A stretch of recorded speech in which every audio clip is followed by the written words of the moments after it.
Welcome back, everybody, to another episode of the League of Inches podcast, Supercoach edition.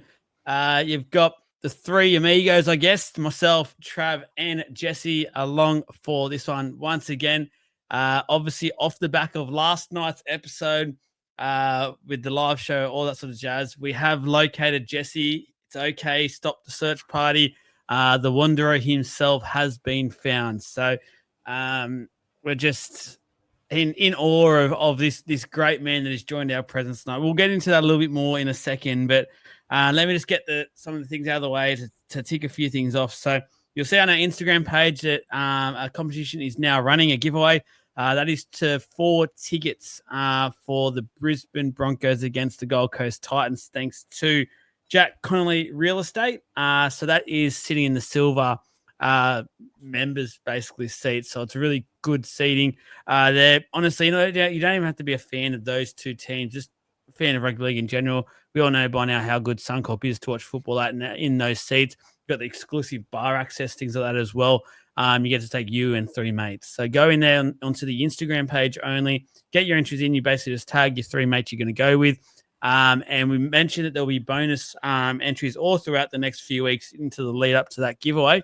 First one, literally just message us on Instagram, going off listening to this, and simply ask for the bonus 5. It's going to be 5 entries bonus. So all you have to do is ask. So get into the DMs. First in, best dressed gets it, and looking forward to giving that away. Next one is just the hats. Obviously, this week we're doing the podcast special, 20% off the retail price for these, which is $29. Jesse hates his already. He's taking it off. And Travis still eagerly awaiting his one.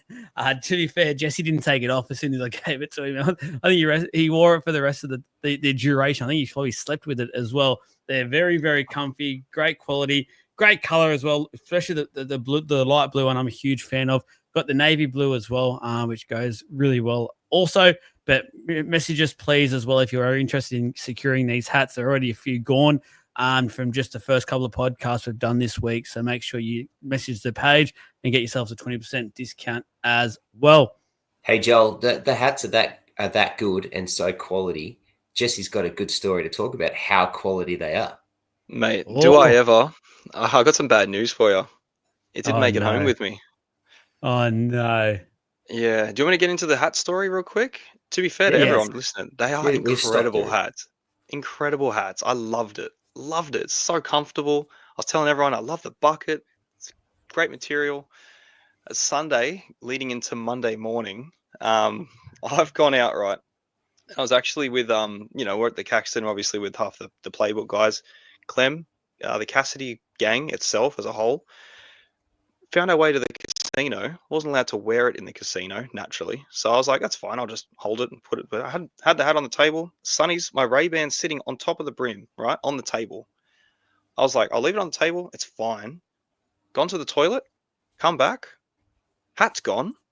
Ray-Bans are still there. So somebody liked it enough to take the hat and not my Sonny's. You're kidding. Couldn't believe it. So I was gutted. Message of the story is the hats are quality. The hats are better than the Sonny's. Yeah, honestly. I got back and I was like, what happened? I was like, I don't know. I was like, you're taking the piss. No, it was it. I don't know what happened. Just walkabouts. So I'll be having to buy one of those hats again. Well, it's either that's happened or Clem has actually just taken it. So shout out to you, Clem. If you have got it, just let us know. But out there, whoever stole the hat, you know what? We're not mad. We actually just want to know. We genuinely want. This is the first time I've known about this actually. So the boys have kept it very well hidden from me. I'm actually so very interested to hear what has happened to this hat, where it's ended up. And talking about that, our event on obviously the Saturday we had at the Velveteen Rabbit, Travis put something out there, a bit of a, I don't know what you'd call it, a challenge, if anything, for a cooler. So one of our bright green ones, the Supercoach ones, he's actually put a little message on there and he's asked people to take it, go wherever you want with it, leave it somewhere, get someone else to pick it up, but take a photo with it. And when you do take that photo, tag the page, upload it so we can see where it ends. Who knows where this thing could end up. It would be awesome to see some of the places we might get tagged in pictures, things like that. But a cool little challenge that Travis set. And let's hope our community, which is getting bigger and bigger by the day. It was so good to see more, especially our Supercoach contingent. Let's see where this can end up. I think it was a great little challenge you set there, Trev. Thanks. Yeah, I think what week when after the Saturday games, we got back to the Velveteen Rabbit, and I bumped into at least 5 different people who said that they took a photo and tagged us in it. So I'm pretty keen to get it. To be fair, I actually haven't had time to get on there and have a look at the photos and the tags and stuff. But and then talking to Tim, the owner, he reckons he passed it around to another 3 or 4 different people where it ended up on the bar. So yeah, nice. There'd be about 10 or so at the moment, as a minimum that we know of. It could have been anywhere other than that. But yeah, it sounds like a cool story. I'm pretty keen to see it all. Few things out there. Big old League of Inches is out there. So keen to get to the bottom of a few of these stories. So what a weekend it was. Tell you what, I'm still a bit tired. It's just, I'm not feeling like bad. I'm just tired. I'm absolutely tired. And me and Trav, we didn't put the hours into each night that Jesse has done. We'll get into that shortly. Let's go to the scores first, because it was more than just a magic weekend in terms of the football. It was a magic weekend Supercoach wise, and it's the first time us three have got to watch football in the flesh together in terms of and having Supercoach running at the same time. And it was very cool to be around that, seeing how we all react and things like that. And honestly, what a weekend to do it for. Record scores. I think most people out there, I think I did as well, like have got our record score for Supercoach ever. So that is huge there. Look, I think I scored the least amount. I'm still so wrapped with what I got. I'll go first and we'll just work our way out. So I got 1,550. That got me up 3,350 odd spots. So I'm now back into the top 10K of Supercoach. Not just top 10, sorry guys, it's top 10K. I ran out of breath then to get that last little bit out. But yeah, 9,300. So green arrows for me there. And that was great to see. So yeah, it was who was your captain? I capped the one week where we shouldn't have played it safe and gone all out with our captaincies. I did a captain on Terrell May, which didn't really pay off in the end. It got me the stock standard just below what he has been getting. I did the VC. I thought the Knights would go on a bit of a tear against South, which they did do. Unfortunately, I just captained the wrong sort of Knights player. I went on the VC on Marju, so that didn't end up coming off exactly. But the idea was there. I was trying to go something big, something bit ballsy, but it unfortunately didn't pay off. And I had the obviously safety blanket of Terrell May, which going back now, looking at it, I had people like Drinky in there, my fullback spot. Would have been nice to have the C on that. Hines, who I got in as well. But yeah, it is what it is. Very happy with the round. I think that's my record for Supercoach scores since playing this great game. So I will take it. Trav, I think you are next. Hey, just quickly, what's your total score? 11,222. Yeah, nice. And you've broken the 10K rank. Well done. So I've got a total score now of 11,104.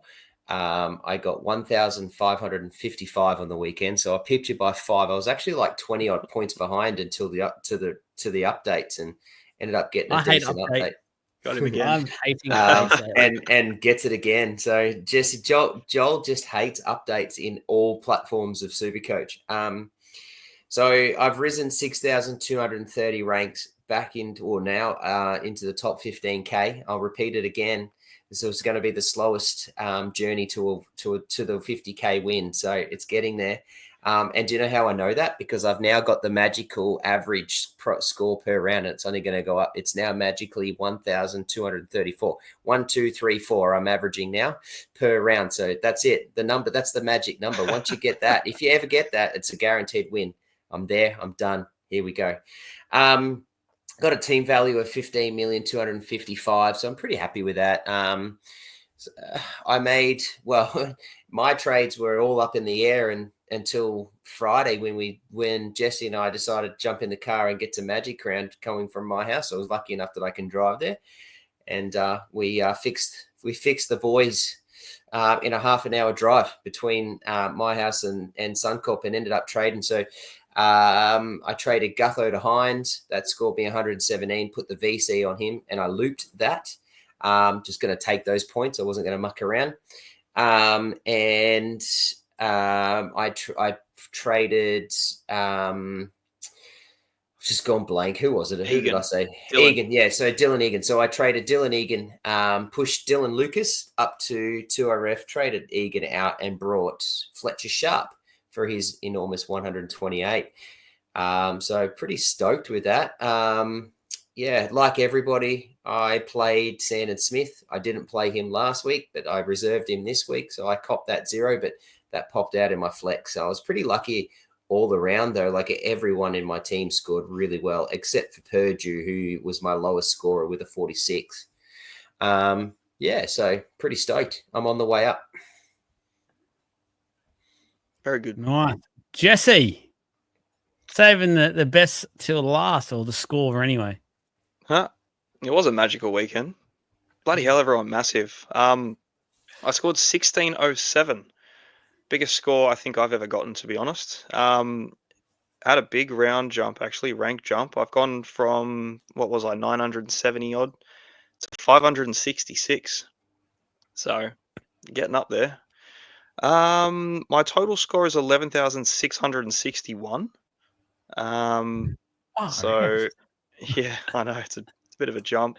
What's funny is that it's only 500 points more than me. It's and that's from 500 to 15,000.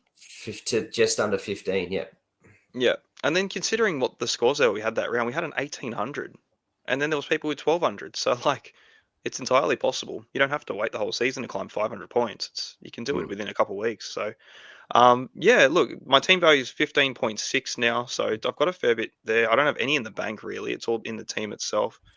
I traded in.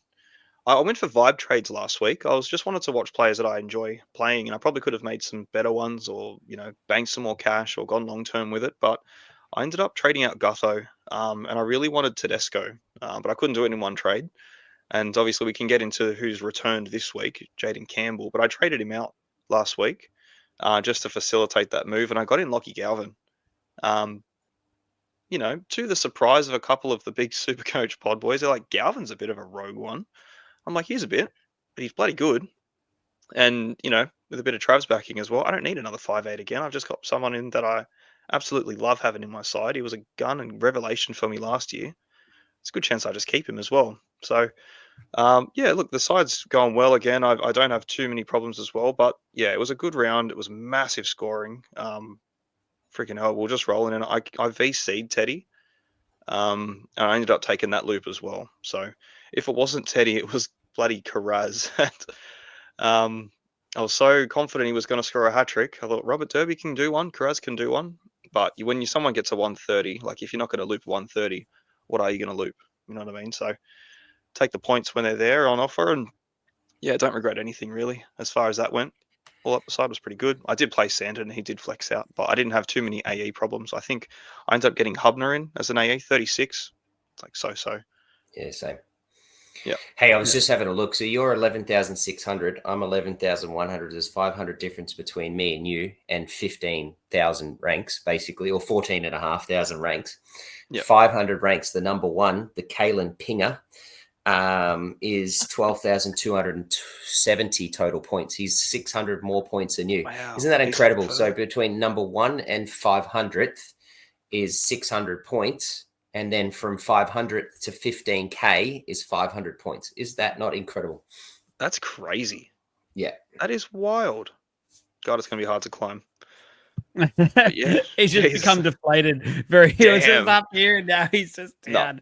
No, crushed me. We were just counting our blessings, getting a massive box for next year's Magic Round, riding off Jesse. But now we're gonna have to go back on to Trav. Trav's on the climb up, so he's doing the longest. Just hop on for the ride. It's going to be a good one. Yeah, you're not that far away. I'll even shout you a few slabs. Oh, yeah. Thanks, mate. Thanks. Just a bit of bottle service at Suncourt we find next year. That's exactly right. Just for shout out to League of Inches overall comp, obviously. Another change. Actually, no, Chris has now remained there from last week. So I think he's gone 2 weeks in a row there, and he actually got a decent score, but there's one behind him that absolutely smashed it this week. So Chris still sitting. He went down a few ranks. He's now at 24 overall. He's got a total of 11,966. So shout out to Chris there. He did message us last week, but again, we'll put the shout out out. Message the page just so you can put a face to the name, know who is winning that comp for us. And for the Pack Lords $10 break credit winner for their top point scorer of the round in that group, got Denny, team name chosen, 1,806. Wowee. Wowee. That put him up to overall rank of 5,500. He had a 17,700 overall rank climb. That is insane. So just to tick off your weekend, any message the page or message Pack Lords directly. And if you're having trouble finding him, just let us know. We'll organize that one for you. TLT to get into, but just quickly, Magic Round. I just want to quickly say this. I'm so happy that we went, boys. In all sincerity, we got there very late. We organized tickets very last minute. I do have to thank someone at the NRL who was happy to actually help us out there and get us some tickets in the end, which we were very, very thankful for.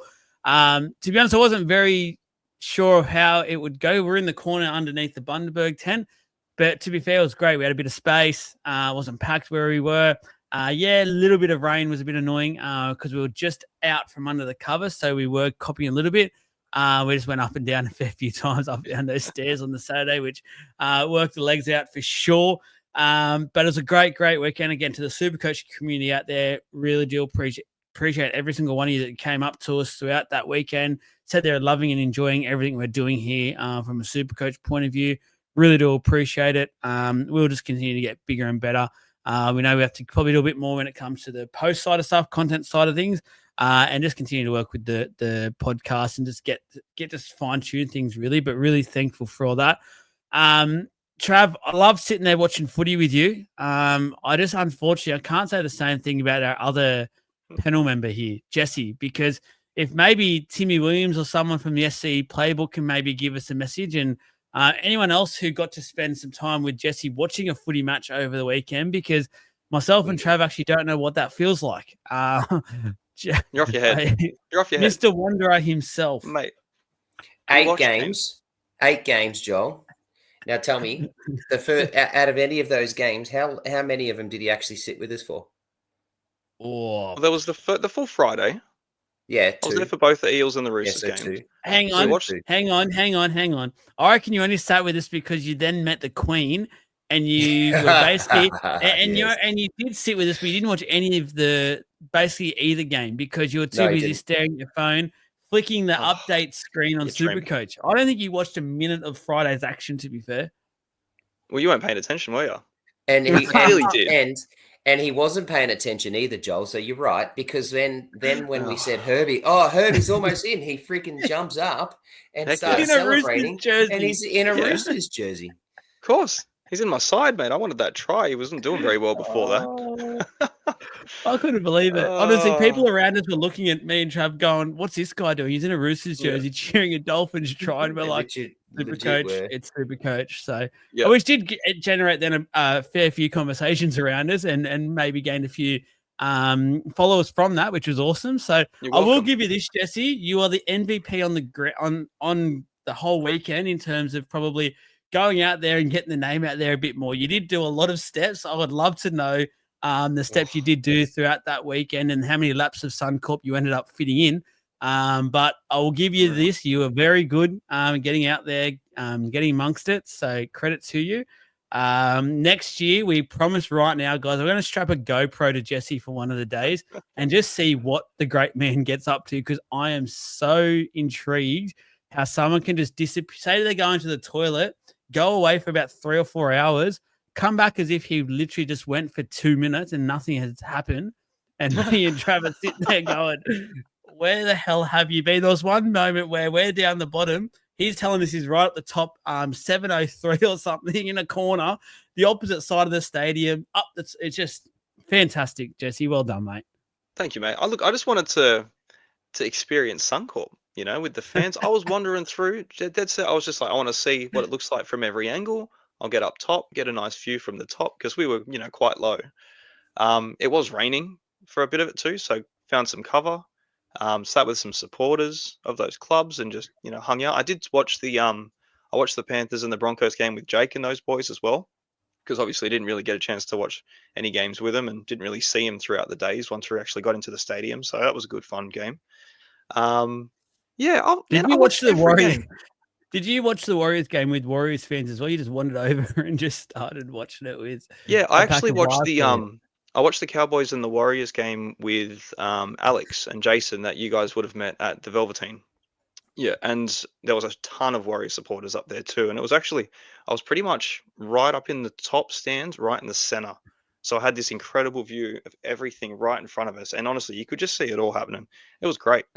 As soon as the game ended, I just beelined straight back to where we were Oh, sitting every single time. So it wasn't like I didn't see anything, but I was just getting amongst it all. So probably would have done maybe 30,000 steps a day, I reckon. It was unreal. Just easily, laps. easily. Yeah, Goodness me. But yeah, good well fun. done, mate. Well done. It was great fun.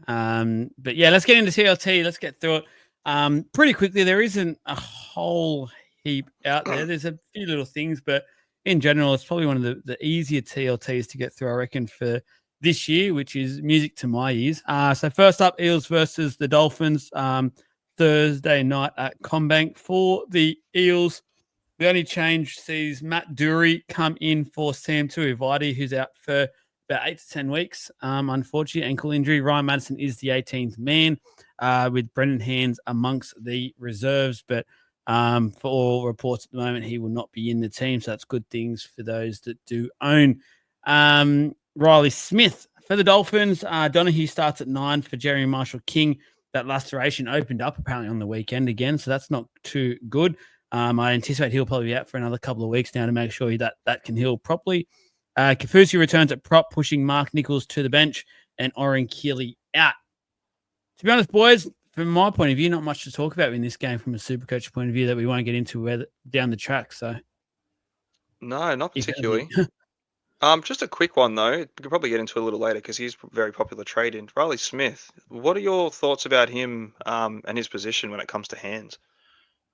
I think it's his spot now. Riley I Smith. genuinely think, I think it's Riley Smith. And if anything, the only thing now he needs to do is just get into becoming that 80-minute hooker. I still don't think he's quite there. He's just missing probably a 10 or 15-minute period. But yeah, I just think from now he'll be that. That's his spot. That's his hooker. He'll start now. We've seen that over the last week or two.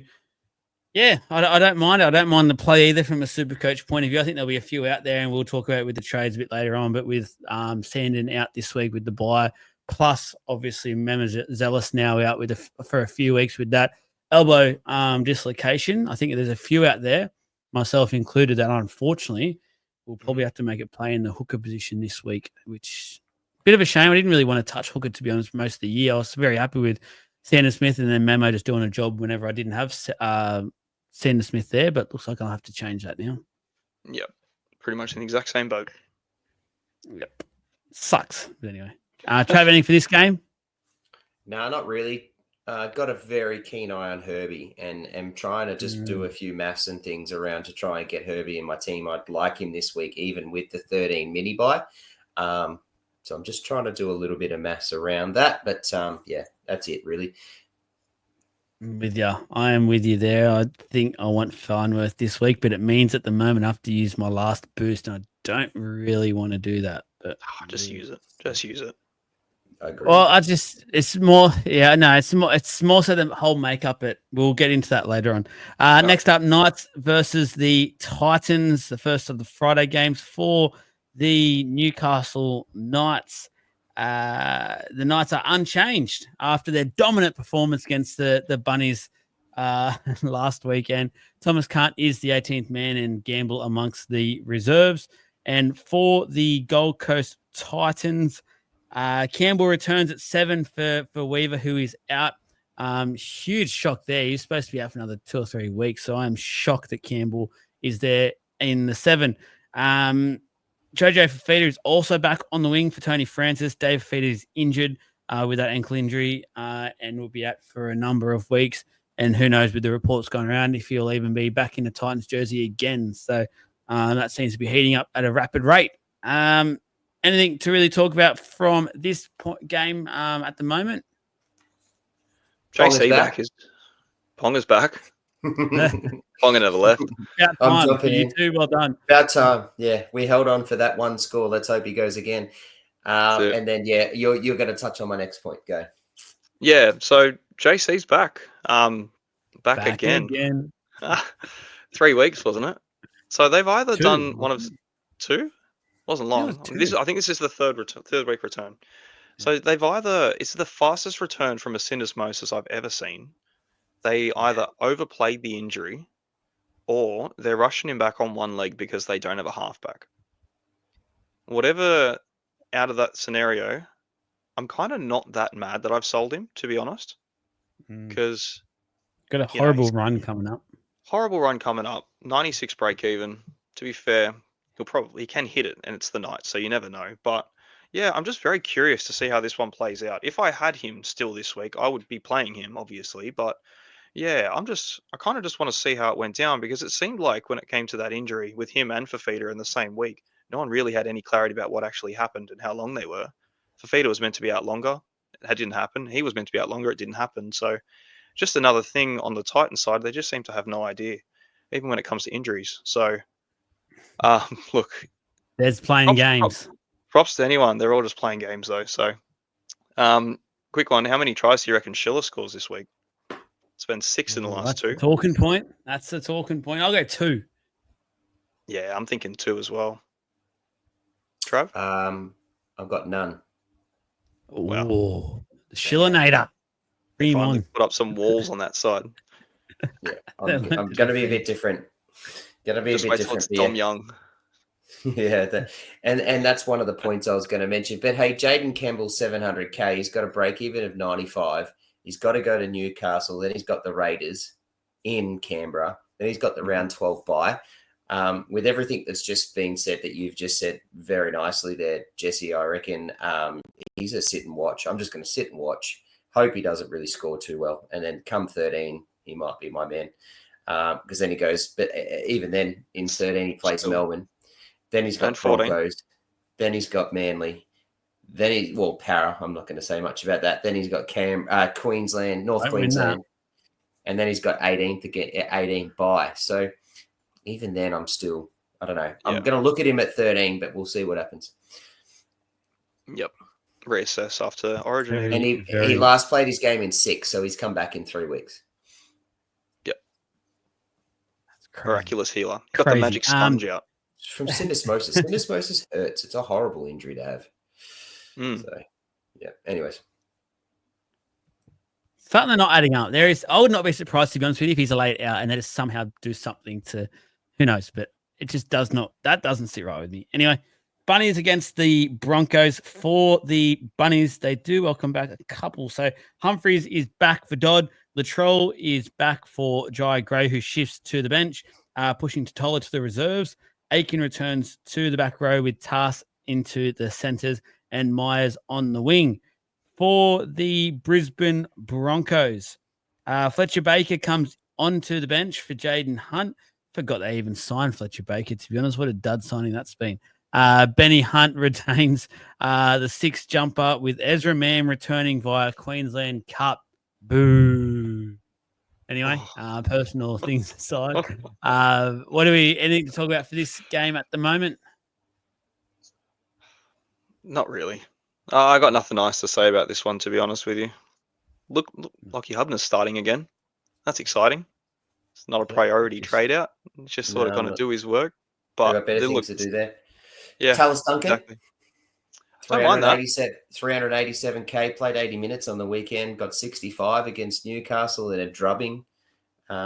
He's certainly someone that's on my radar. I feel like he's been pushing, he's been knocking at the door to start for what feels like years now, and it just hasn't really happened. So, Well, even this year he's been crying out to start 57, 32, 41, 47, 57, 40, 60, 39. Like he's been getting okay minutes and sort of saying, let's start me. But once he did get that start and played the full 80 or 65, that's not too bad.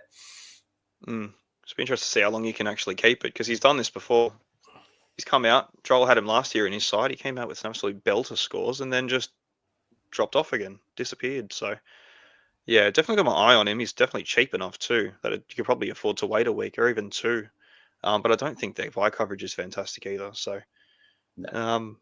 but yeah, he's always got good raps. Yeah. Yep. No, keep an eye. Obviously, it's not a buy at the moment and not a buy of Origin, but tell you, I'm very curious to see what Latrell Mitchell's price ends up being after we get through all this period, because on the run home, if we're picking up a Latrell Mitchell for that low 500s or something mark, he could become one of the most popular around that time of all time. Yep. Wow. He's 656. He's got a BE of 172. Yeah. And if he scores anywhere near what he's been bloody scoring, he'll lose like 150 grand. Yeah. High 400. Bring it on. Bring it on. In like round 18, round 19, Latrell Mitchell, bring it on. Yeah. Thank you very much. The game of the round and potentially one of the games of the season. Raiders just had one of those, unfortunately, to bring that back up for Trav, but they're coming off an absolute classic. So the Raiders against the Bulldogs, second versus first in Canberra. It's sold out already as well. So how good is that to see rugby league selling out their grounds? Fantastic to see. Raiders retain the same side, including Horsburgh at the moment, who is named. I haven't seen anything updated today about any of that. So still keeping an eye on all of that. I know there's a lot of Supercoach out there. If he is ruled out, probably have him on a sell list or close to it, but it's all about looking at whether I still love that whole jewel that he has to add, but could be a sell option if that is confirmed that he's out, which, to be fair, it's probably one of the worst ones I've seen all year. So I don't even know how the Raiders can actually challenge this one, because to the eye, he looked absolutely like we're all at the ground watching and said like straight away he was out. Like when he was going, he was out. So yeah, you got smoked. And then having a beer afterwards too. Like, try and spit that. Come on, boys. Yeah, but the thing is, this is dumbfounding, and this is not a Supercoach thing, but the dude got whacked, or and then he fell off.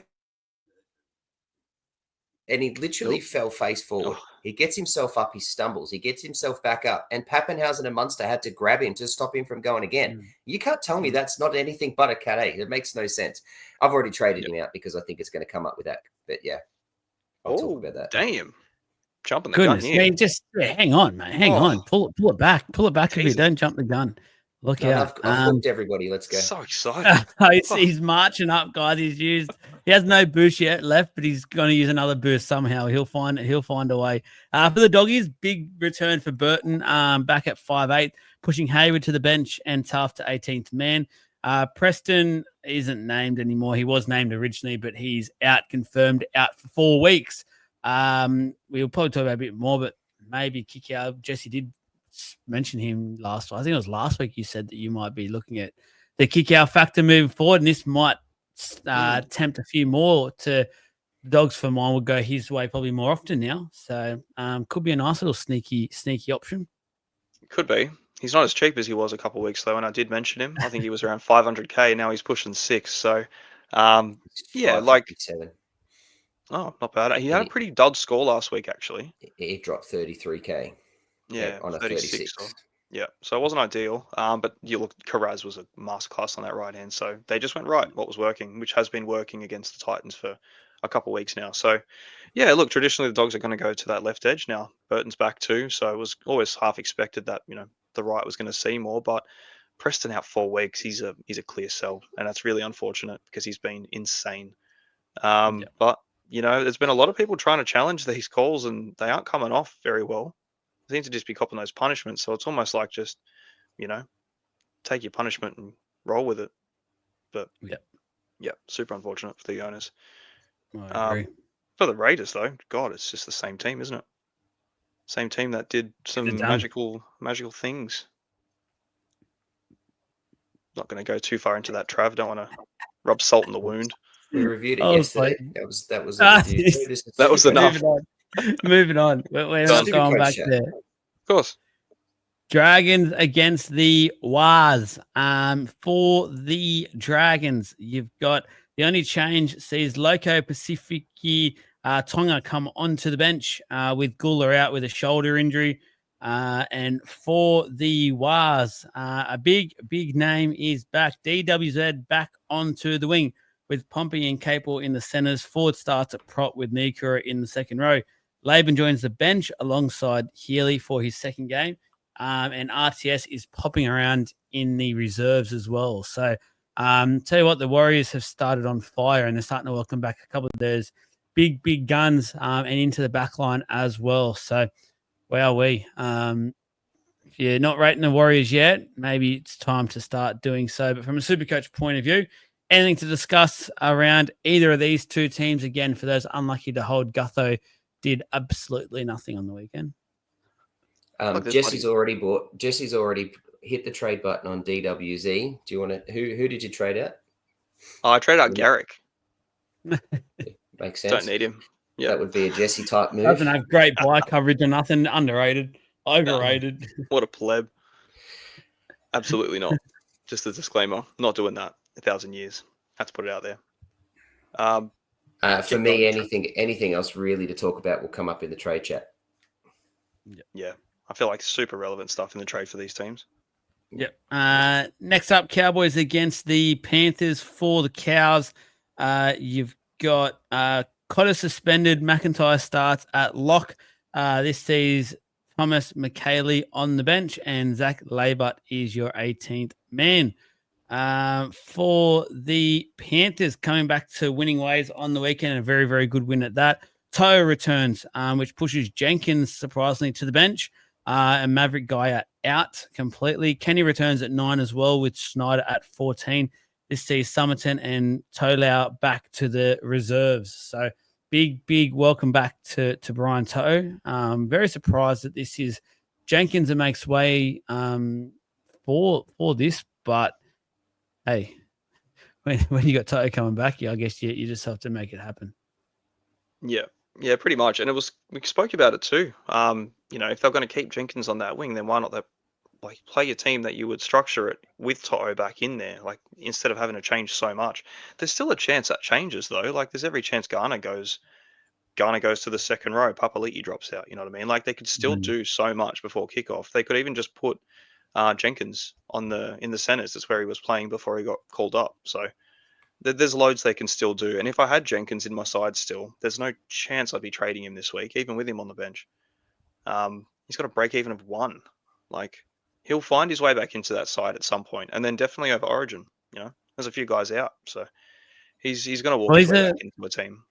He's a very good chance for the games that Penrith do play, and Edwards either isn't there or doesn't back up to be playing fullback. So he's probably a definite hold and should be a hold. So 100%. I would say comfortably, yes, definitely. Yeah, and ignore the fact that they've got the bye next week.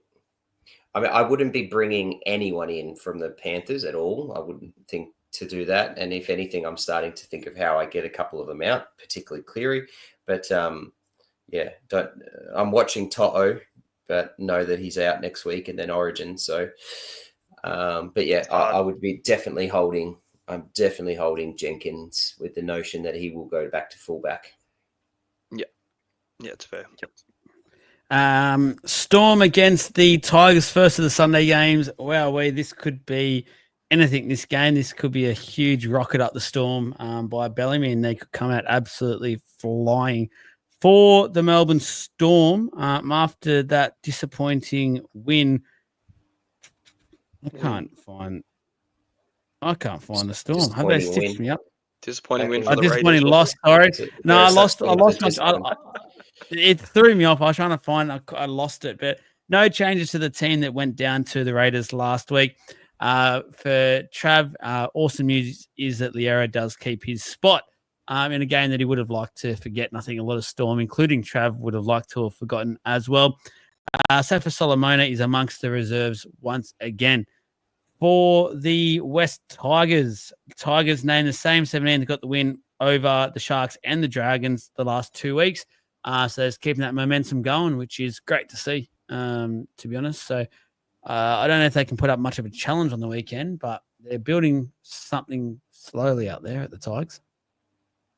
Oh, damn. See, I think they can do an absolute challenge to the Storm this weekend, but it'll be interesting to see how the Storm react. In terms of anything Supercoach-wise for both these teams, the only thought of relevance I've got is what's going to get brought up in the trade talk. Other than that, I'm pretty comfortable to go through this one. We'll pass this one. Yeah, pretty much. Yep. I don't know if it's the week to put any C or VC on Team A either, but we'll talk about it later.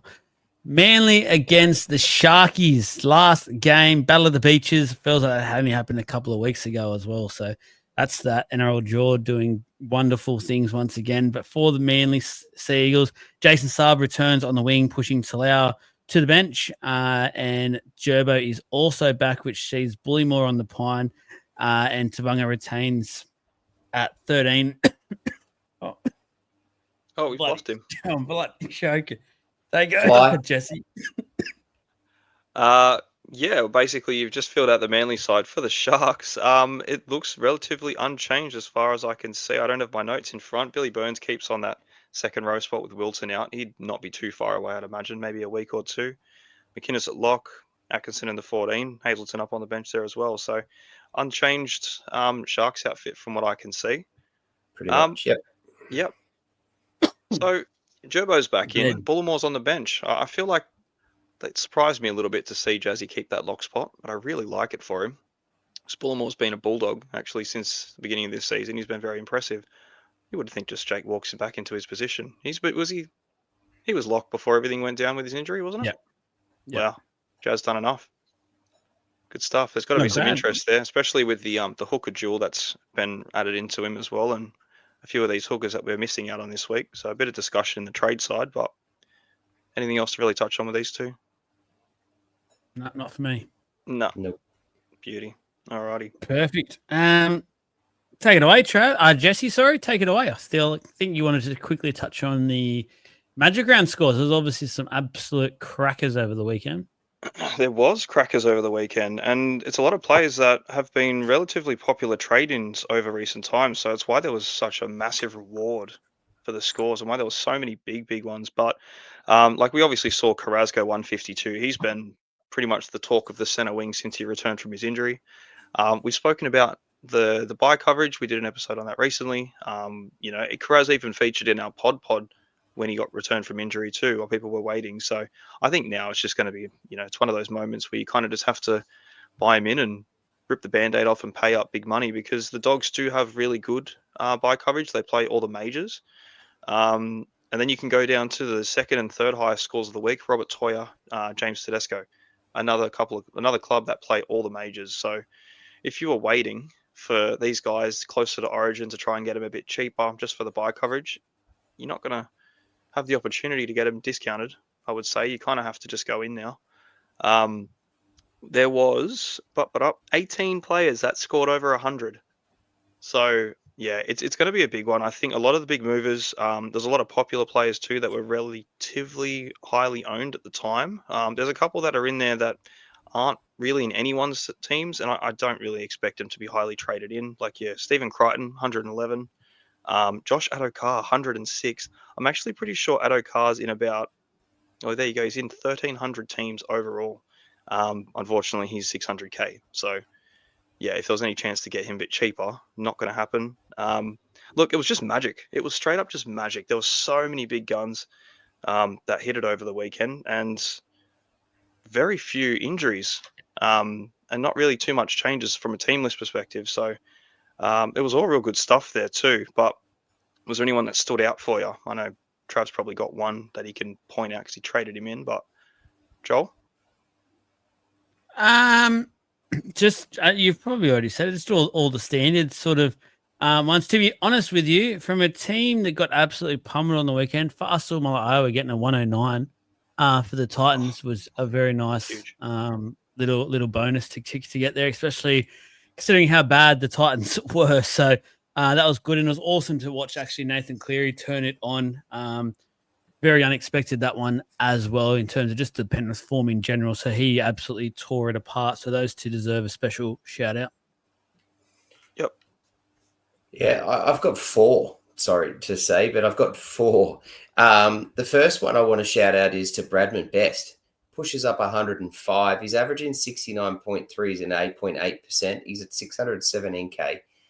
What a monster! What a monster he is, and what he was on the weekend. And Best is a beast, and with the almost 70-point average, he's just been putting up numbers. Like, he's got a 69.3 average. He's got a 25 in there that he played 80 against the Bulldogs in round 5. So you take that score out, and he's actually got he's a monster this year. He's very underrated, Bradman Best. The next one I want to go. Just a quick one, just a shout out, obviously, to Brent as well, Packlord's owner, sponsor of the draft side of things, actually has every single Knights backline player in his team, and he was finally cheering, and he goes, thankfully, it's paid off after about 6 weeks of failure. So he was absolutely cheering about that one. Yeah, I remember seeing his team and he was showing us that, and I was like, I can't believe it. But you know what? More often than not, I feel like this will pay off, and especially leading into the Origin bye period. It's unbelievable to see a team that's just from pretty much year 5-8 down, all Knights, just all of them. Yeah, good. It actually looks deadly. It genuinely does, as bad as they have actually been scoring. So, in real life, Supercoach wise, dominance. Who else do you got? 3 more. Next, 3 more. Next one. 3 weeks ago, he was 496K. He's now 647. Just put up 105 off the back-to-back of 132. The dude's a freak. Bo Fermor. Geez, I love that. He's played himself in Origin, so it's. I mean, I actually was toying with before the podcast about what it looks like with him, and I can get him in. I kind of want to do it just because I want to get him. He's just been so good. And I think now, after everything that's happened this week, the news around Fafita, Bo Fermor sounds like he's locked that left edge. Like, it's not going anywhere. And if you're stopping David Fafita and the coach tells David Fafita that, no, you want to play left edge, you can do that in Q Cup. Bo Fermor's not going anywhere else. And that just excites me even more. So, yeah, I'm tempted to try and look at getting him in, because I am not going to be able to get him any cheaper for a very long time with a minus 24 break even. So, a fun thing about Bo Fermor this season, excluding the center games that he has punted out to earlier in the year, he's actually averaging, in 80-minute games on the left edge, 83. Yeah. And there's 6 games in there. That's a 6-game average of 83. He's a fur freak. He's a fur freak. And the times have been horrible. Fur freak more. That's what I'm going to start nicknaming him. Fur freak more. Just a freak. That's a freaky name. You know what? 2 weeks ago, he was less than 500. Featured in the pod, and my God, if you got on him, Jesus, because that was a very popular week for Dylan Lucas to be traded in. And for 2 edge forwards that both had the same dual, one was 100K cheaper. Like, geez, man, like you've made some coin on him, and he's got a negative 24 break even still at 650K. It's just, you get him, and you kind of just have to ride it out, because that Origin period, you're not going to have him for very long. So it's a short, quick burst of cash, but freaking hell, he's been good. Yep. Second last one. More so because I just loved what I watched. Sua Farlongo, 112. God, he was a freak on the weekend. Man, oh man. He's in 0.8%. He's going to come up with us in the trade talk we're going to talk about. But I just want to give that shout out, because, God, that was exciting to watch. Holy moly. That kick that he did, the banana kick that he did to get that to Pappenhausen for the try that he ran 40-odd meters up the ground to get, did that on the run. Dudes in the AFL would be in awe of watching that, and they do that stuff every day. Like, that's just freakish. Very, very keen to have a look at him as well. Look, there's some obvious ones. Like, I loved Drinkwater. I loved Nathan Cleary, Teddy, and that, but they're kind of scores that I expect of these dudes, or thereabouts. But my last one, and yes, I did trade one of them in, but I'm not actually going to talk about it, because I'm very excited, and everyone's bringing him in this week in Fletcher Sharp with his 128. But I just want to give a shout out to Connor Tracy. I was going to find another way to plug that dude's name. He got 118 on the weekend, boys. He's now got an average of 66. He's owned by 5.5, and he's just quietly just got another 118. Yeah, look, he just keeps doing the damn thing, doesn't he? He's putting his name in the lights, and look, I've said it before. I think I said it was like the last week or the week before. I'm probably going to fall on that Connor Tracy sword. I can't say I won't buy him because either way, look, he can keep banging these scores out. It really seems like his price is not changing. No matter what he does, he's just that same mid 500s center wing fullback. So it's look, props to him. He's doing really well. Dogs are doing well, and you'd have to imagine the fullback's got to reap the benefits too. But yeah, far out, man. 118. I got one more. I forgot one more. And this is a man that, to be honest with everyone out there, shows you how much I was paying attention. I didn't realize I had this guy and actually picked him at the time. So I'm glad you're honest. I'm glad you're honest. Yeah. No, I didn't know he was scoring a try. He made line breaks. He was killing it. And I'm thinking to myself, I was like, great, I've still got him. So it means cash, perhaps. But then looked on my app and then I realized I chucked the R on him. So I was very happy to be playing him. Lukey Metcalf, 119, just sitting there nicely. What a surprise. I think it was just before halftime, and I actually looked at the app and I forget who I was sitting with. It was either Jesse or Trav. And I just said, actually, I'm playing him. I was the happiest I've been all weekend. It was fantastic. Yeah, you were next to me. Yeah. Sometimes when you hit optimize and then don't even look at your team for the rest of the week. Unreal. But yeah, look, it was mad. It was such a good weekend, and God, it was entertaining to watch. And that's the reason why I was looking at the scores, because you see them do this thing, especially in the flesh, and you go, freaking hell, that was 20 points. It's probably 3. But it's very different when you see him on the field so close, and you don't get the perspective of how big the field is from especially the corners. So it seems like they're doing so much work. They're really not going anywhere. But yeah, it was sick. And like, freaking hell, I really hope we get more games like that or more rounds like that, because yeah, that was fun. But we can go into the most traded in and out. There's been a lot of movement, especially with the Knights. A lot of talk about the Knights with their buyer coverage, their run, obviously the round that they just had, and how well a lot of the center wings scored. They make up a lot of the most trade-ins. And to be fair, it's rightfully so, but it gives you an opportunity to pot it a little bit. Fletcher Sharp's a very popular trade in. Dylan Lucas is still being traded in quite popularly as well. Alternatively, 2 other players that aren't being popularly traded in that are scoring very well are Best and Gagai. You know what I mean? And they're both very viable buys as well. Schiller is the cheapest of the lot, but with this whole Dom Young news coming through, I probably just want to wait and see what happens with him, because look, there's every chance that Schiller, if he does retain a spot, he's a very good buy as well, but he just hasn't really seemed to hit the heights of the other boys yet. I'll go through the most traded out list, and number 1 of the most traded outs is a player I absolutely love this season. I genuinely don't think I will trade him unless he gets injured. Jackson Purdue. I understand the trade out. He's 638k. He's playing the Panthers this week, and he's got a break even of 100. He has a 5-round average of 74. He has not scored less than 50, I think it was, or 46 was he got in the last game since round 2. And then that game includes an 80, 88, a 121, a couple of 60s. Like, I genuinely love this bloke. But most traded out player, what are your thoughts there, Joel? I've never once owned him, and I reckon I agree with everyone. Just get rid of him. Why not? Now, for someone that actually has a bloody brain in their head, Travis. So I've been on the camp of keeping him. He's in my team. I'm for a very long time. He does have, so I'm going to make an argument here for both cases, but he does play. He's got a great draw. So he plays Penrith Manly in the next 2, doesn't play 12, which is frustrating, but it is what it is. Then plays all the way out. All right. So 13, 14, 15, 16, doesn't have a bye at all. Doesn't stop. So their draw is the best, in my opinion, out of any team in this period. So there's going to be, obviously he's going to be a number that we're all crying out for, that most of us don't have. However, in that period, the origin boys from the Cowboys are going to be who? Talangi most likely, Nanai, Cotter, Robson, It's going to be who else am I? I think I missed it. Dearden. 5 of their major boys are going to be out. I think that affects Purdue. And as much as he's a freak, I think that affects Purdue. And I actually don't mind the trade out for Purdue, and I can see why. He's at that price now where it's 638. He's a very easy pass to Herbie at 700K. You could drop him down to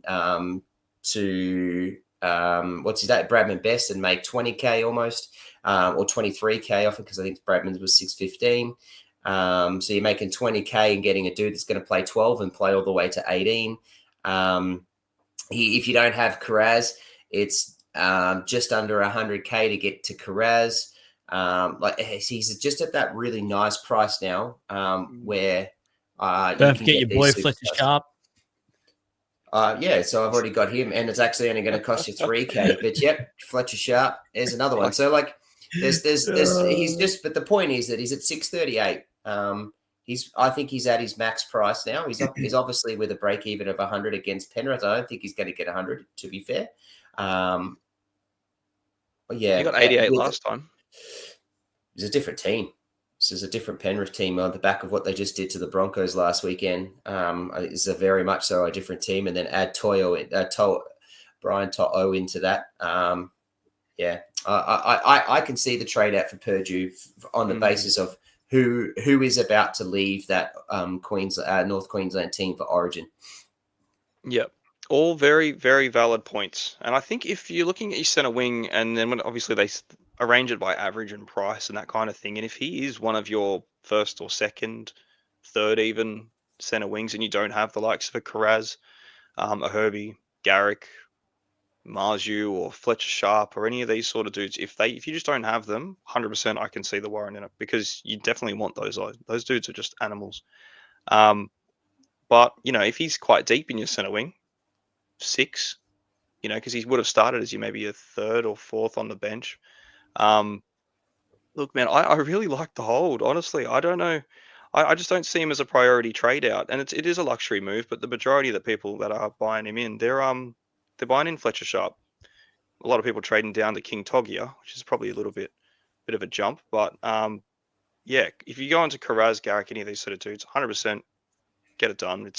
He's made almost 400K.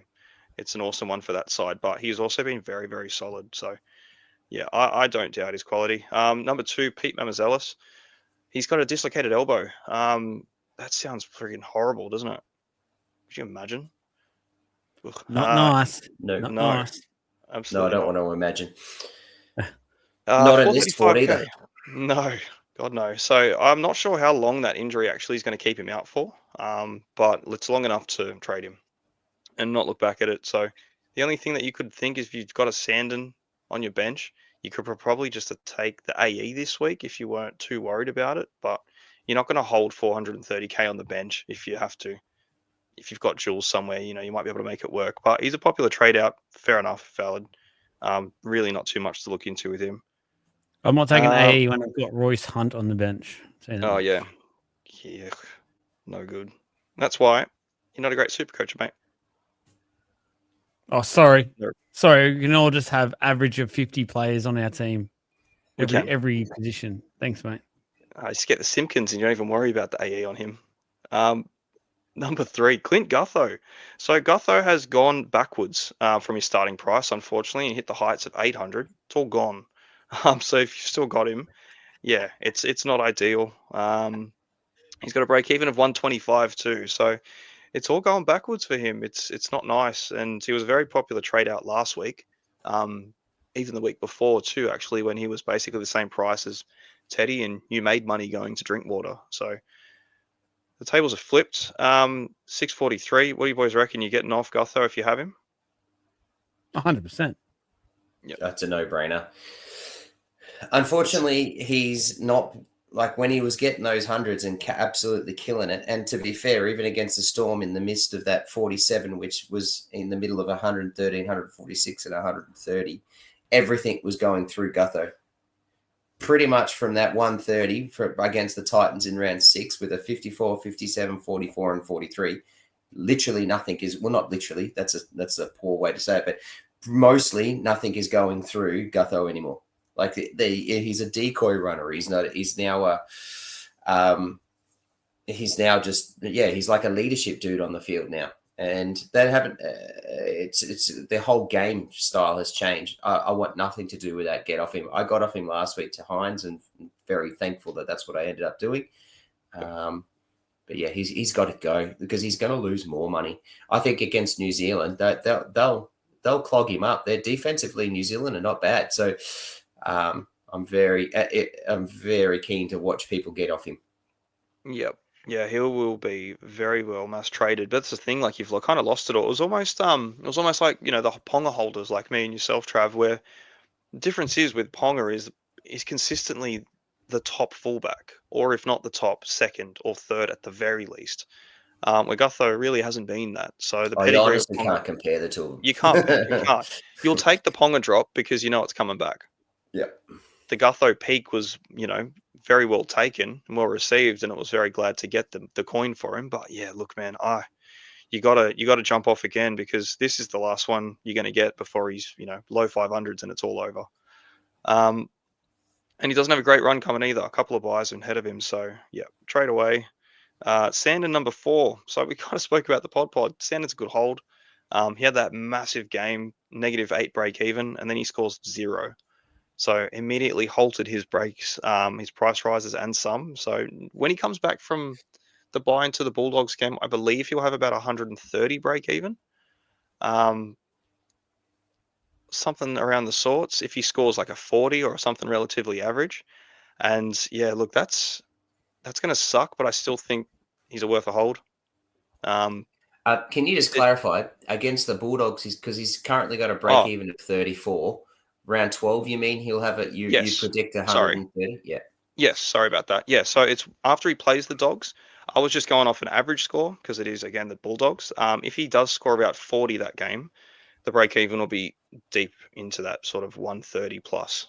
So yeah, any of that money that he was going to make from the massive game last round or the week before, sorry, it's well and gone. So I just still think in the position that he has with the jewels that he has, you just sort of let it ride.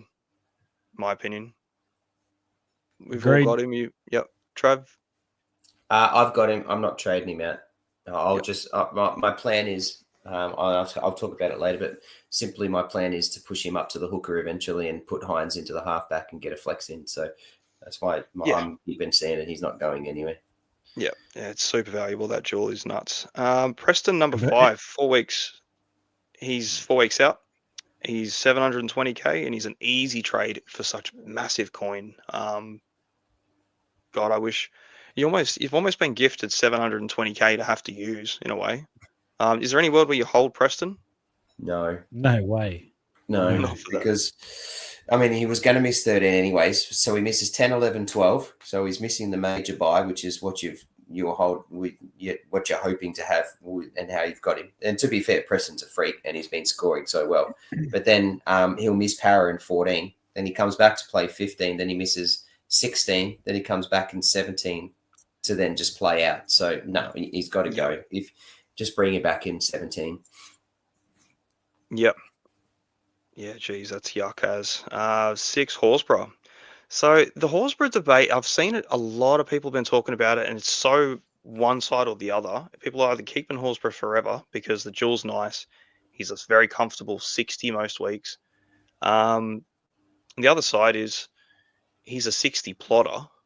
The jewel, fair enough, but he's going to go through Origin. And now that he's probably going to get this round suspended out with a concussion, I feel like you can trade him. Genuinely, I feel like if you can upgrade that position and do something else with it, I don't mind it. But again, I wouldn't want to mess with it too much and go too rogue because he has been so solid and so reliable. Trav, you're trading him this week. I am. Yeah, I've got the trade on him at the moment. 45 against Melbourne, pushed a break even of 69. He has only gone past 69 once this year, a couple of 68 or a 68 there, but he's an early 60s, 50s kind of score with that 45 against Melbourne. Obviously that was on a 47-minute game with the concussion, but it is what it is. Plus he will play Origin. So like that he kind of has to, with what he's been doing and what the Maroons need. Will I miss him again in round 11 against the Titans? Yep, sure. But I don't think he plays this week. Then he's going to come back and play the Titans. Then I think he goes off to camp for Origin for 12 and 13, comes back to play 14. He's off 15 and 16 more than likely. Comes back to play 17. Then he's off for 18 and off for 19 with a bye. So, I just think Origin-wise, it's killed him. So we're actually, to be fair, you're going to make the argument, or not the argument, but you're going to make the statement about Preston, and you've been blessed with 720K. Well, guys, we've just been blessed with a dude who's made 195K, dropped 17 on the weekend with that 14, dropped 17K with that 45 from Melbourne. Go and make the most of 550 and push him to almost anybody. It's an easy downgrade to Nickera. You're actually making 30K. That's my move I've done. That's the one I've done so far. And it's even easier if he doesn't play this weekend, which I think is almost a given. So, yep. No, beautiful. I'll find something to do with him eventually. But yeah, it's that Nickera trade actually is flawless, really. I freaking love that. 7, Connor Watson. So he's on a bye. The Roosters, he will be picked for Origin. There's no way he does not get that 14, in my opinion. But yeah, I think it's a good time to get off him, actually. You lose him this week. A couple of weeks' time, you'll lose him for basically 2 months in a way. So yeah, Watson out, 612K. What do you reckon? Straight to McInnes? 100%. I would love to get McInnes in this week. I can't, but I would freaking love to. Yep. I love that trade. I think if you've got Watson, you get McInnes now, and you enjoy it. Yep. Cool. I'll just lump the last couple in. Harodi, Cant, Billy Smith actually maybe a little different, but Harodi and Cant, look, they're both out and they're both gone. So you just take their money. It's pretty nice, the 430. Billy Smith, 404. So I've been tabling up a Billy Smith trade out, mainly because Mark's on the right wing, and I really think the Roosters go down that side a bit more. But do you reckon Billy Smith worth trading out, or take the 87 that he's made? It's not been massive. Or has he got more in him, plus buys? It's a bit of a painful one, to be honest with you. At that 400 price, it's not. I think us who got him in would have liked a bit more out of him so far, and would have been like to have been trading him at a different price than what he is at the moment. But to be honest with you, I think since everyone has got him, he's gone nowhere near as well as we would have hoped. So if there is better out there that you can make happen, definitely get him out. I, for now, am just sitting him at the moment because I still got a very I've got a good enough centre wing pairing this week. It's not an urgent thing at the moment. It's not going to lose money, obviously, with the bye this week. I will then look at that next week, and probably my early plan is to use my last boost next week, and that'll be where I'll make 1 or 2 big sort of name signings and have, use maybe Billy Smith as one of those to go. Yep. 64 break even, comes up against the Dogs, the Sharks, and the Raiders in the next 3. So pretty tough, really tough. You're talking first. I'm not too sure the ladder position of the Sharks. I'm sure they're up and about it, but first and second at the moment. Yeah, that's hard. That's hard going. So that's why it's a bit tricky, because you feel like, you don't want to get put into one of these other situations where, like, Jenkins had a second wave of cash come through after he was mass traded. There's been a few of them. Billy Smith, I don't know. He hasn't hit those tons yet either. Those big games that he did score, they were, with tries as well in the 70s. So I feel like you do have an option for him. There aren't many centre wing cheapies anymore, though. Nothing viable coming through that's long term. So that's the other part from my thinking here is the fact that Walker is coming back shortly, and I was going to mention it with Sanders Smith as well. I do actually start to feel like the Roosters are going to go on a bit of a run towards the back end of the year, and I would like to have a few of them. And obviously with tries and that, the outside backs will probably get a fair few of those away. Naturally, the Roosters like to attack, but as I said, if you can make it happen to a better sort of player, more of that sort of keeper vibe sort of guy, then definitely do it.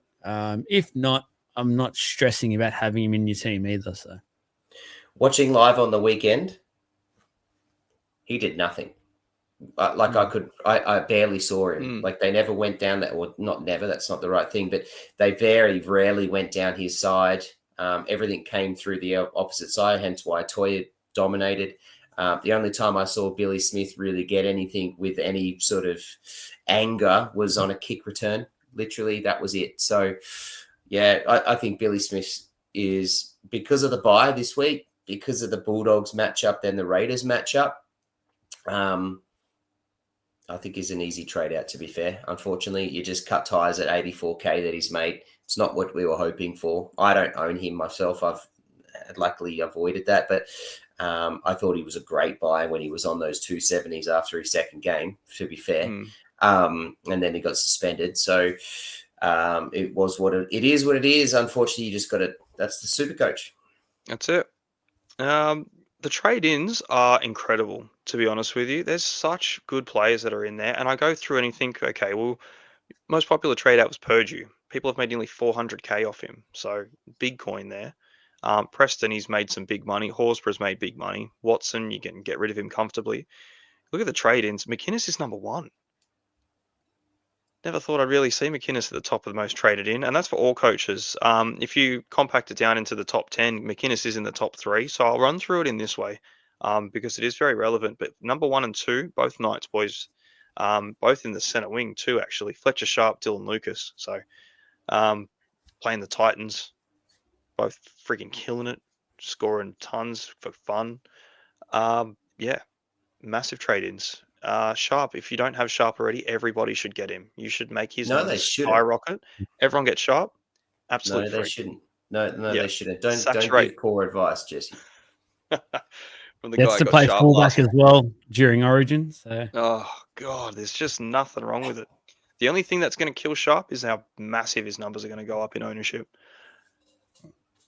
But God, I was always in him. The thing is, I was always big on Sharp because he was my 3rd pick in draft this year. Or maybe 4th. No, 3rd, I think it was. It was quite early. Yeah. Yeah, I was always that. I was that. Trav's saying he's the guy. No, I was the OG Fletcher Sharp owner this year. So thanks, Sharpie, for doing what you're doing. Yeah, so if things were, already so good for him, he's got a 35 break even. They play the Titans this week. They play the Eels the week after. Admittedly, they do go into round 12 against Penrith, but it's against Penrith in an Origin bye, so that's going to be pretty well picked apart too. So it's yeah, and then they go 13-14, Dragons, Manly, 15 Roosters. God, it's good looking. So yeah, Knights are the most popular traded in team for a good reason, and Sharp for a very good reason. He's just coming off a 128. So I know Trav would probably say buy elsewhere, but for the vast majority of the listeners, fantastic purchase. Look, I'm selfishly saying don't, because I want to have a pod. The only way I can bloody climb up the ranks is to get pods. And if everyone in the top 10% owns the same people, bloody hell. But he's a wonderful buy. He's 641, so he's expensive, but he's not, like, in the grand scheme of things around the center wings. All the good ones are about 700K, so he's got there. He's about to get there. Yeah, smart buy. Got the dual fullback center wing, which kind of helps to just push back and forth. You've also got the option to put him in the flex too. So you sort of got 3 dual positions with him, which is nice. Yeah, the buy, plus the fact that we know Pong is going to go to Origin, so he's the shoe-in to go to fullback. I think has even got even more points in him. Yep. And for 3K, Purdue to Sharp. No brainer. 3K in it, so it's huge. Lucas, again, we've been talking about Lucas for weeks. He's great. McInnes, number 3, so 582. He's the answer to Hooker, really. He hasn't scored below 50.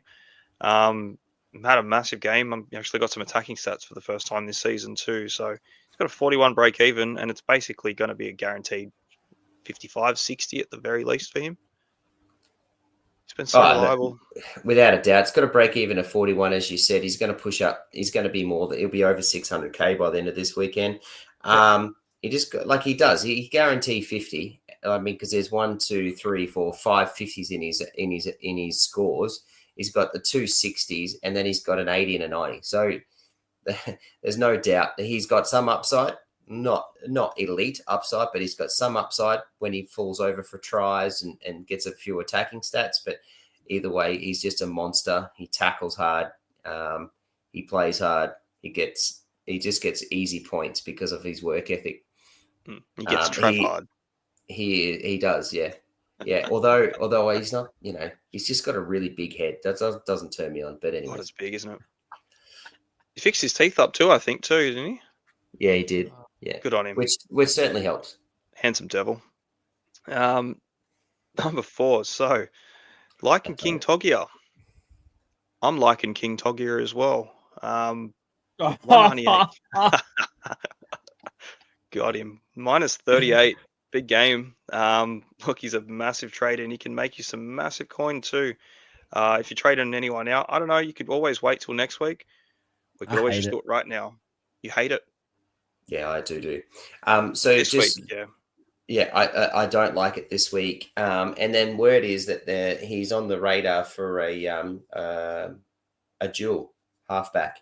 Now, if he gets that dual halfback, cha-ching, I'm cashing in. I'm getting in. Yeah, bye. Hines is coming up, Sandon to the hooker roll, and I can get anyone like it. Yeah, I'm just looking at that and cannot freaking wait for it. But this week I don't like it. Problem is with that is that the duels get added in round 12, and his price rise will be next week. Yeah.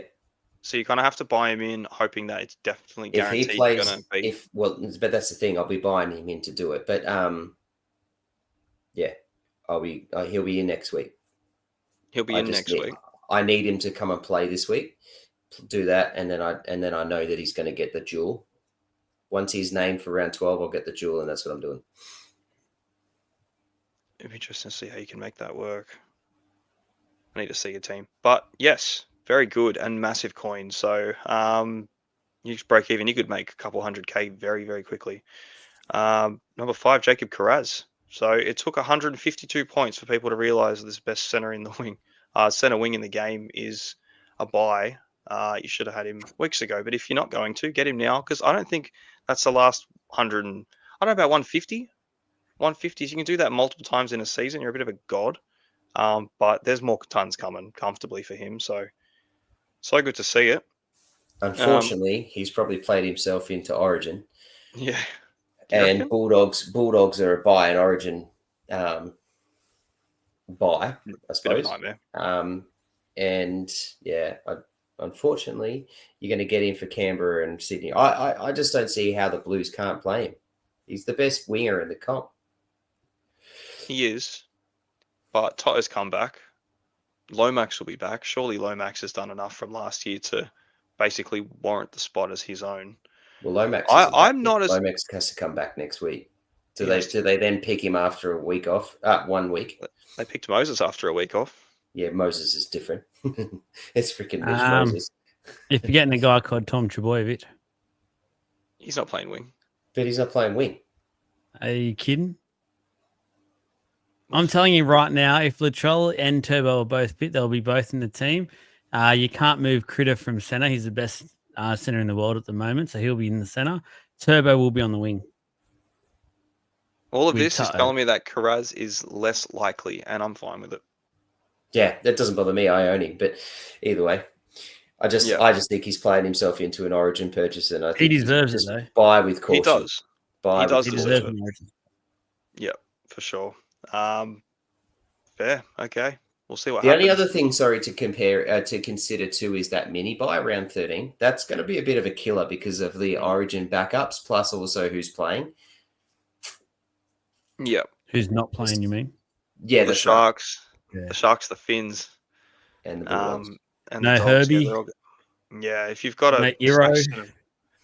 God, you could lose them all. No, that's what I'm saying. So you've got Tracy, no McInnes, no Nickera, no Hines, no Ero. That's huge. Then you go no Carraz, no Kickow, no Burton, no you can just keep going through the list. And then the Dolphins, obviously no Herbie. There are still plenty that own Gilbert. You just got to be careful. Just be mindful. As much as I say Carraz is a wonderful buy, get him and just count your numbers for 13. Yep, definitely. Number 6, Riley Smith. So kind of, going back to the question I asked you earlier when we we're doing the team list. Look, if Riley Smith can keep an 80-minute position down as a 9 there for 302k, like I really like it, and especially if you've got Mamazelis, it's pretty much 150k in the bank. For honestly, probably not a great deal of difference, to be fair. There might be 20 points in it between the two of them. And if he's going to be your backup to a Sandon or anyone like Hooker, if you can get, we've been saying it forever, if you can get 50 points, you're laughing, and that's what he scored over the weekend. So I really like that trade in, to be fair. I think it's almost a bit of a no-brainer if you want some quick coin and a starting hooker this week. Are you doing the same move there, Joel? Yes, I am. I just, I want to play him, and I like you. I actually like what I'm seeing from Riley, especially the last week. And the thing is, he's working his ass off, so he's getting a bit of base there. He got like 50 odd tackles over the weekend, so that's huge, and he didn't shy away from anything either. So, more than happy. Frees up some cash, as you said, to make another play this week. And pretty much, if he's going to work that sort of or do that work, he's almost going to be a 45, 50 sort of guy each and every week. So, in my opinion, this is now the time where he'll start making a nice bit of cash. I know it's been pretty slow going for those who went on him early, but I think now we'll start to see some actual nice little bit of cash generated from him. Yeah, I think if you did go on him early, you can't be too mad either, because he was 198 to start, and he was never really a starter at the time. And you just sort of, if you did have him early, then congratulations. You know what I mean? He's starting to come into his own a bit. And for anyone else, you're kind of burning a spot in hooker, doing a trade, but it's a necessity, and you've made some money out of it. So, I like it. Next up is Eli Katoa. So I haven't really seen Eli Katoa in the ranks for a little while now, because he was quite dear very early on, over the 700s, and he held it for a while. But he's had a couple of, I wouldn't say quiet games, because they've literally been 70s. But that's pretty much all they've been. They've just been consistent 70s. He did have that one. He had 137. Yeah, he had a 37 in there too. But, you're going back looking at last year, there was tons. There was about, he was scoring loads of tries. Hasn't really been the same, but his base has been incredible. What was it, 60 plus in base over that last game. So yeah, he's been a gun. He's down to 657 with a 66 break even. So could genuinely be like where he bottoms out. And I think if you're going to want him, capitalize on the price. But again, like, he won't obviously play any of the Origin games. The buy run isn't super nice. They missed 12, they missed 15. So they missed 2 of the majors, but you get him for every other game than that. Who's got him? Yeah, out of us? No. Joel, you don't have him. Someone on your radar at all? Oh, yes and no. Yes and no. In a way, it's just I like the Nikora play if I was to go one of them at the moment. More so probably price, just that bit more difference that it is. But I do like, obviously, like it's. I still think it's funny you said it only done a 70. Like that's the sort of caliber of player he is in this game, which is huge and says enough as it is. So, I think you got rocks in your head if you're not trying to find a way to get him in at some point. I'm just sort of tossing up a couple of little things because during Origin and that would be nice to probably get a worker like I'd probably prioritize even McInnes at the moment, maybe above Katoa. Have that duel as well is nice and handy. But who knows? Who knows? I think at this point in time, if you're going to make trades, you have to be looking at that round 12. Because there's so many teams that aren't set up for that 12. And if you are getting the 12 sorted, just look at your 13. Look at 13 because that's the one that's going to sting you the most. And you can always wait. Might pay up a little bit more for it. But yeah, if you're down at like 9, 10 players, you're definitely going to want a few more by, 3 rounds. So number 8, Kalen Ponga, 547 on the way back up. And again, the Titans this week is such a good matchup for it. 38 break even. So yeah, shit. I reckon I'm surprised he's actually so low in the buys this week, to be fair, because if I didn't have Ponga, there's no way he's not my first trade in, hands down, this week. Well, he's still owned. Going into last week, he was still owned by 30%. So, like, even to be in the top 10 list is pretty good. He's actually, you look at his 547, he's dropped 243K. He's averaging 64. I just wouldn't be buying him now because he's just going to go and sit in Origin. So I get that you're going to get him for 2 weeks against the Titans and Para, but then you've just got to negotiate Origin with him. Yeah, but he'd back up. I don't think he will. He won't back up round 13. They play on the Friday night. Yep, he won't back up. With his history as well, I would not be pushing that at all. Especially when you got someone like Fletcher Sharp who can literally do. And then round 16 he backs up. He's got to play 5:30 Saturday, and then round 19 he's got to play 3 o'clock Saturday. I against the Storm. I don't think he backs up. Yeah, he'll back up at least one. He'll back up one of them. He won't miss all 3. He'll back up the Saturday. No, I suppose we'll see what happens really, but I think that price is so good, and like it won't take long. Honestly, he can go massive again, and then be paying 200k plus on top of what he is currently. It's just we've stashed him doing nothing for weeks, where he's been genuinely not even a play at 540. I think if you're going to use him and get him for that run, you might just get him in my opinion. But number 9, realistically, just let's say he gets 100 this week. Realistically, how much does he go up again? He'll go up about 70k. If off 100, floating around 600k. He'll be there about 600. Still great value for Ponga. It is. Yeah, it definitely. Let's be fair. He hasn't had a great few weeks, so yeah, he had a good game on the weekend. And then the Eels the week after. So, 98. Yep. Yeah, then he goes into the Eels. I just think, Ponga's never leaving my side when he went bad anyway. Now that he's on the way up, I just think, you got to at least consider him. But I can see where the money can be better spent currently. Nico Hines, number 9, so 663. 23 break even. Plays the first bye, obviously not going to get picked for Origin.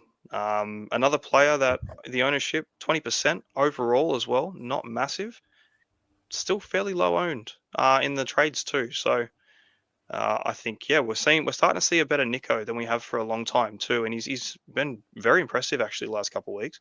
He's been scoring really well. So I can definitely see a Nico trade, and with the way that the halves are sort of panning out at the moment, big dogs are really starting to hit it off. But he's a good guy to get in for sure, especially for your buy run. Yeah. I couldn't agree more. Got him last week. I think he's a great buy again, even now. Just watching him on the weekend, and whilst there was some annoyances by not being able to listen to commentators and see it, one of the benefits of being in person and watching is you get that really good back behind view of what everyone's doing. Nico Hines was literally following the ball like a fly on shit, man. Like he was everywhere, right? And he wanted it. Like he was that man. He was the first pass. He was the receiver of everything. He wanted to make sure that he played after every play of the ball. That was his intent, and it just showed so much intent. And if that's the continuation of the game plan moving forward in a team that's literally going to miss no one to Origin. Yeah, no one. Like this is going to be a he's just going to continue that form. I think they've found a formula, and coincides with some wins. Well done. Hines is on the go. Yep. And it's really, really good to see. It's just he seems like he just wants that ball, and he's not giving it. He's not letting Trindle take it as much as he has been. So about time. The last on the most trade in the top 10% is one of my favorites as well for this week. It's Britton Nakora. So 535k. Look, Nakora's traditionally been one of the best second rowers, especially attacking in the attacking sense of things. He's been right up in the mix of it all. But he's dropped 146k off his starting price. And, we always see it around this time of year. He has a bit of a lull period in the first half and then just turns it on for whatever reason, really late into the season or halfway through, and just scoring tries. But his base, again, this season has been relatively low compared to other years, 37 this year compared to 45 last year. But he scored almost as many tries as he did all of last season so far already. And they don't really seem like they're slowing down at all, and especially with Nico getting more ball. Can't knock it at all, man. 535. You can walk his way into my side very comfortably. 67 break even this week. You getting him in, Trav, for Horsburgh? Yeah. Yes. Yeah. For everything you said, and I did the same thing last year, and I'm going to trust the process.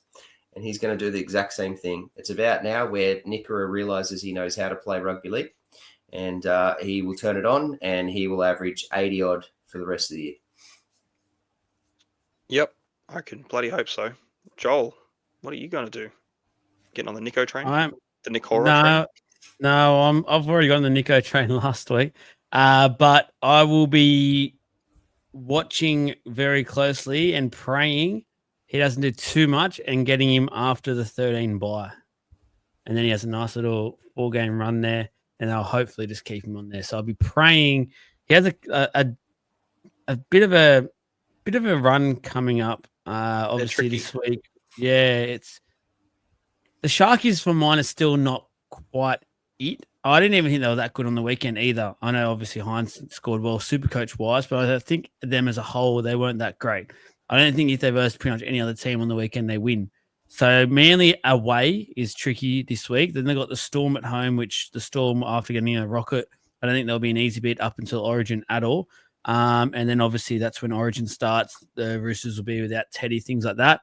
But then you won't be trading him in that week because you'll be then waiting for the bye. So that's my plan of attack, to pray that he doesn't do too well the next 2 weeks with 2 harder games. I've got Olaquado at the moment as well. Like I'll be putting my bets in on him.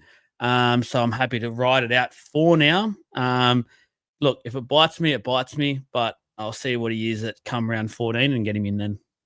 Yeah, not perfect. I don't think he's going to get too far away between now and 14 either, especially with the 3 games coming up too. But I feel like it's always a tale of 2 seasons with Nikora, and anyone that owns him early tends to get burnt by him, and they don't want to get back on, or they just go, I've had Nikora for 8 weeks, and it's been shithouse. Don't do it to yourself. And then you just get Nikora after that period, and it's just like, oh, he's averaging 75, 80 easily. We saw how he went at the end of last season, so if you can afford to leave it later on, there's every chance that that run does get pushed through a bit later with these runs coming. But I think just at his price now for the pedigree, I'd love it.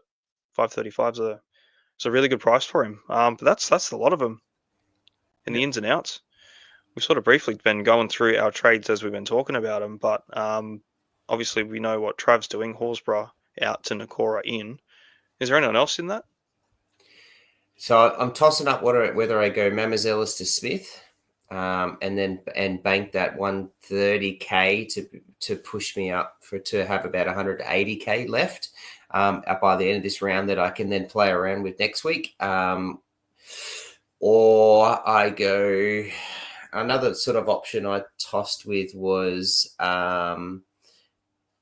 Mamazelis out, Smith to hooker, Hines to halfback, and in the flex I get King Togia and do that early, and then get another 100K, and then I'll end up with that. And I've got King Togia in the flex, which I don't mind. I don't love it, but I don't mind it, because then next week I can then move. I'll trade Munster out, move King Togia up, and turn Munster into someone, or Cleary, and do something there.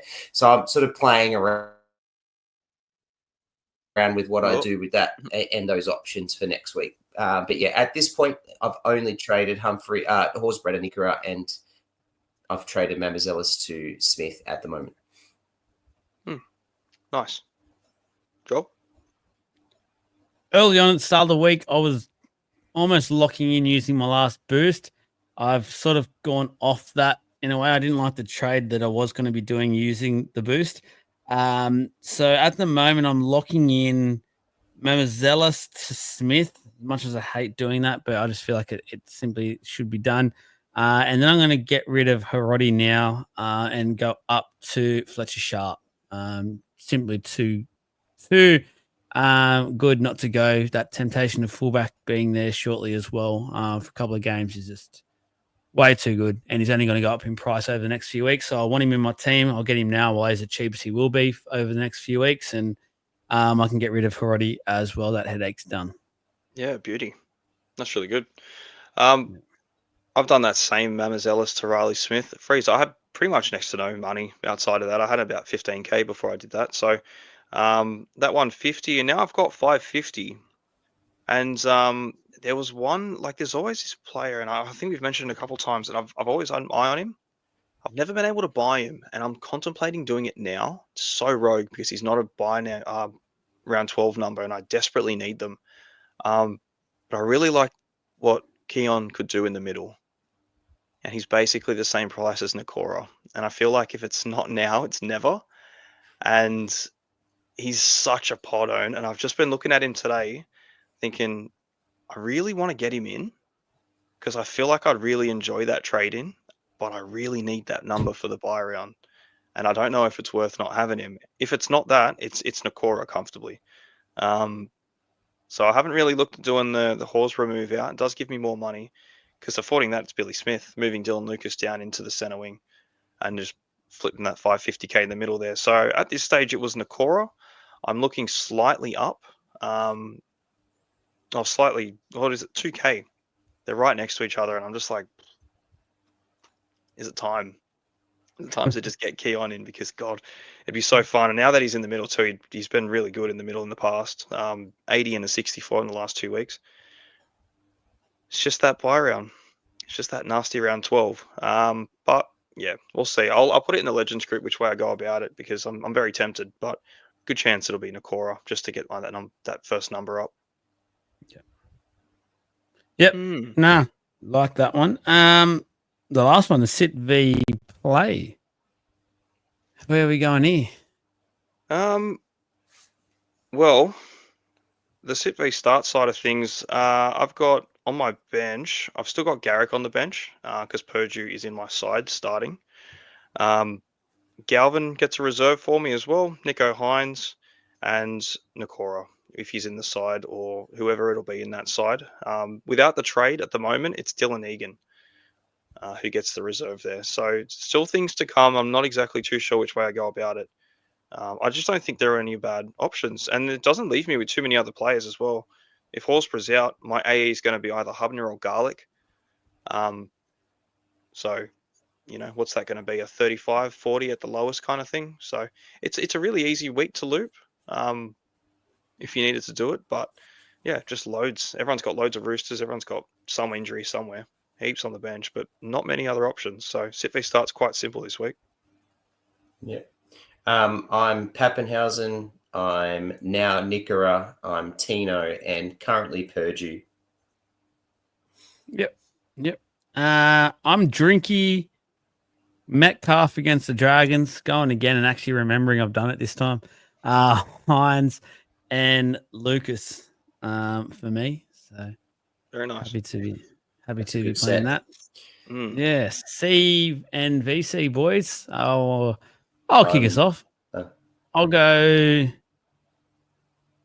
the VC on Fletcher Sharp, and I've got the C on Paps. Fair enough. I found it really easy to put the VC on Ponga after what I saw on the weekend, and I've got the C on Cleary. Oh, so do I. It's exactly the same. Yeah, VC Ponga. I feel like there's so many options this week because you look at the fixtures themselves. The Knights against the Titans could be some good scores. Even opposite ways too. Even against Newcastle, there could be some scores there as well. But the Tigers, the Storm against the Tigers, like surely after last week, Pap could be massive. You could get it from anyone really. Like it could just be a massive scoring game. But again, the Tigers have been quite good at keeping teams quite low, and they've made it hard for them.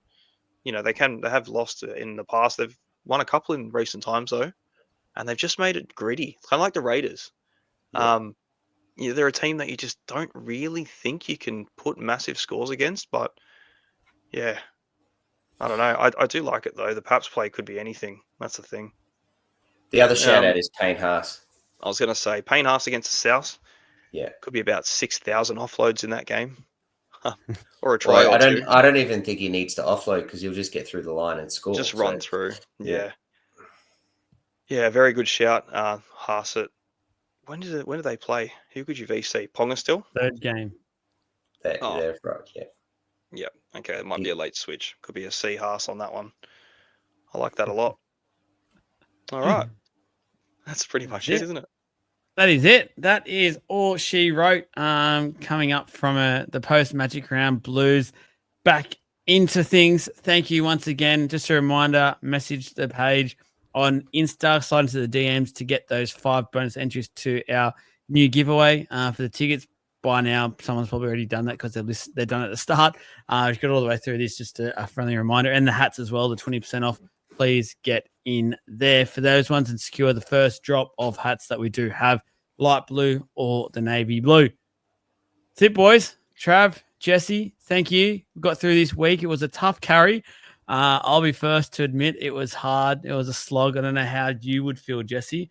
Mr. Bloody late to bed, early up, whatever you do. I don't know how you do it, but Trav, thanks, mate. It's been a big couple of days. Thank you once again to everyone out there. We will now be able to just chill out, watch some footy for a few days, get in amongst the chat, legends group, all that sort of stuff. And again, thank you for all the support. We will see you all next week. Bye-bye.